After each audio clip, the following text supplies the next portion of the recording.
The Mech Touch, Chapter 152.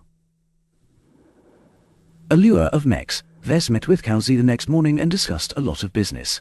She spent most of her efforts preparing to apply for a Mech permit. Such a thing might be hard to obtain for a private individual, but as soon as he incorporated his business, he'd be able to take advantage of looser provisions. As for registering his business, his family's lawyers already laid the groundwork. Kelsey only had to dress it up and rearrange some data in order to comply with the local standard. It's not that difficult to start up a corporation in the Bright Republic. Even the local politicians can't be too excessive, she explained to her employer. Cloudy Curtain is relatively rare among rural planets in that it doesn't offer any incentives for doing so. Most underdeveloped planets do their best to attract more commerce. That's fine. I don't expect any favors, nor do I need any. As long as we don't encounter any obstacles, I'm content. After she promised to handle the filing and registration, they turned to a thornier subject. With the Planetary Assembly about to go back in session, the tax reform bill became a looming threat to Vess. If the White Doves and the Greens succeeded in imposing excessive demands to businesses like the Living Mech Corporation, then Vess would be forced to relocate his assets. The Assemblymen have been busy trading favors. They've added in a lot more exemptions to the people who are willing to play along with the ruling coalition.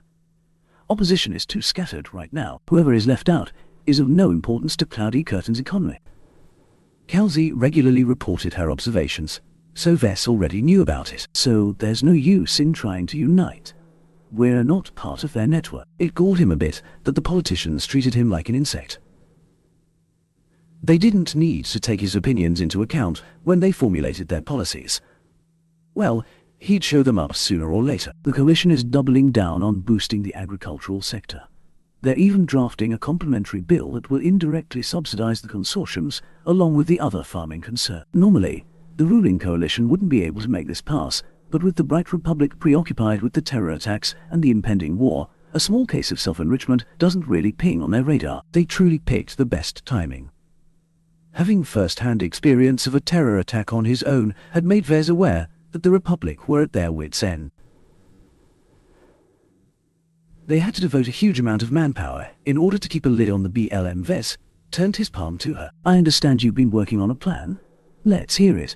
I've been racking my brain myself, but I haven't figured out a way to stop the coalition. She twirled her straight blonde hair and smirked at him. You haven't been spending much time in town, have you? If I'm not holed up in my workshop, I'm often off-planet. Then you aren't aware of today's sentiment.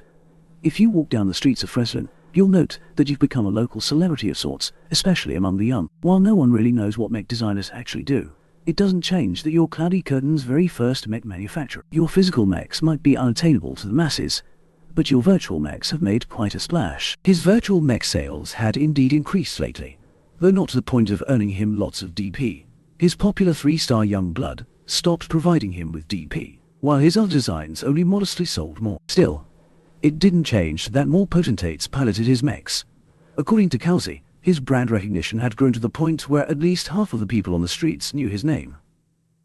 She continued her story. Once I started hearing your name being bandied about by my fellow students, I suddenly had a thought. What kind of era are we living in these days? This is the age of mechs. Vess crunched his face. Huh? You've lived a fairly privileged life, so you've been able to pursue a career with mechs without a problem. What about the rest? Do you know how much the local youths worship mechs? Everyone is a fan of mechs. However, not many people are able to get in touch with one. After the local potentates graduate from the junior academy, they're often forced to move off-planet or abandon their piloting career. Cloudy Curtain only hosted a handful of grassroots academies that only offered a limited curriculum. If potentates wished to develop their skills to the point of becoming a qualified mech pilot, they often had travel to a different planet in order to attend a more advanced academy. Not everyone could afford to do so. Slowly, Vess started to understand her point. I see what you mean. My sudden entry into Cloudy Curtain is important to a livelier mech scene. A single mech manufacturer can function as the central node of a nascent mech community. All the mech fans should be thankful of me for opening this door. Do you know which organization is the most popular among the young? It's actually the Whalers. They're the only game in town with lots of mechs. They also recruit heavily among the locals. This is why they've never lost support, even if they've made a nuisance of themselves over the years. They're our very own folk heroes. In other words, even if the politicians detested them, they would never dare to chase them away. First, they couldn't beat them on the battlefield because the Whalers had way too many mechs, even if their quality left much to be desired. Second, the Whalers were actually more popular than the Greens, White Doves and the Pioneers put together. Cloudy Curtainers generally never bothered with politics because it was boring as hell. In contrast, Walter's Whalers constantly flaunted their exploits with mechs. Vess had to admit that Mr. Walter acted very shrewdly by being so flamboyant. So you think we should adopt the same strategy as the Whalers? That sounds very expensive. Even if most people knew he existed, that didn't mean anything on its own. Turning this awareness into action required a lot of work. A publicity campaign could easily run into the billions of credit. Still, Calzi kept her confident smile as she passed a datapad that outlined her plan. Vez quickly skimmed over the documents. It contained 2 ambitious motions that could turn the tables on the rotten politicians who wanted to drive him away. As you can see, my outline calls for applying pressure to the ruling coalition from both the top and bottom. Pressure from any one direction won't affect them too much, but if they have to fight on multiple fronts, they'll be starting to feel the squeeze. I see that your first plan calls for partnering up with the gaming centers. In order to play the best mech sims, potentates had to use an extremely expensive simulator pod. Gaming centers offered a convenient place for potentates to practice their skills without saddling them up with loads of debt. Most of the local gaming centers were actually franchises of established entertainment companies. Right, she nodded. The most popular game at the moment is Iron Spirit. It turns out it offers an extensive set of privileges to game center operators. Every establishment has the right to designate a handful of mechs at each star tier as their trial mechs. Pilots are able to try them out without limit, even if they haven't purchased them. This is a great way for you to become an indispensable figure to the young. What about the operators? Will they agree to such an arrangement? Calzi leaned over and called up an appendix. I've already made a call to all of the game centers in Orinoco and Freslin. About a third of them are willing to put your young blood as a promotional mech. As for the others, they're not allowed to decide this on their own. Still, if they see that the game centers that are promoting your models are doing well, they might start to change their mind. Her initiative really came as a welcome surprise. He hadn't expected her to sound out so many game centers. It must have cost a lot of time to canvass so many operators. If this is true, then we're off to a great start. Still, that doesn't mean much on its own. Oh, we still need to do a publicity campaign, but it doesn't cost much if we limit our reach to the game centers. Once you tell your fans that some evil backstabbing politicians are trying to drive you away, they'll cry to their mommies and daddies. Once this phenomenon reaches a certain point, the adults can't sit still. After all, most of them also appreciate mechs. The most popular broadcast on Cloudy Curtain consisted of the mech games. Almost a quarter of the population regularly tuned into the live matches. While the plan still sounded nebulous at certain points, Viz approved of the plan. He allowed Calci to draw a limited amount of funds in case she needed to grease the wheels. He also tasked her with forming up a publicity campaign. She intended to leave the work to her friends who studied marketing. If the first prong of the plan intended to poke the masses, the second prong was definitely meant to poke something bigger. As Vess read the second set of documents, his brow rose in alarm. You actually want to petition the Republican Commissioner? Are you insane? Major planets such as Bentheim hosted a substantial amount of bureaucracy that answered directly to the central government in Rittersberg. A backwater like Cloudy Curtain wasn't entitled to such treatment. The low population and stagnant economic growth only led to the establishment of a single office. While the Republican Commissioner reported directly to Rittersberg, he mainly supervised the local governmental organs. In extreme cases, he could fire the entire planetary assembly and rule the entire planet by decree. Thought that never happened.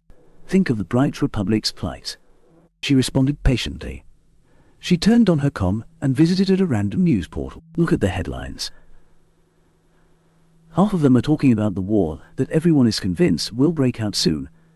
When the Republic is dealing with all of these matters, what do you think it values more? Power, of course. Of all the things the Republic asked of its people, it mostly demanded strength. They needed more pilots, more enthusiasm, more loyalty, and above all else, more spirit. In its agonizing journey to become a state, the Bright Republic learned to cast off its naive notions of peace. In times of war, it couldn't afford to see some of their planets acting timidly. The Greens and the White Doves might rule Cloudy Curtain, but they only get to call the shots as long as they didn't step on the Republic's toes. In times of war, every planet mattered. Who knew if Cloudy Curtain's melancholy could spread one day? Vess let out a deep breath Once he read through the brief proposal, the Republican commissioner is always a senior statesman. They're wily old foxes who will instantly see through my intentions. They aren't supposed to favor selfish people. If you approach him by yourself, that might be the case. She smirked at him again. The story is different once the masses are riled up.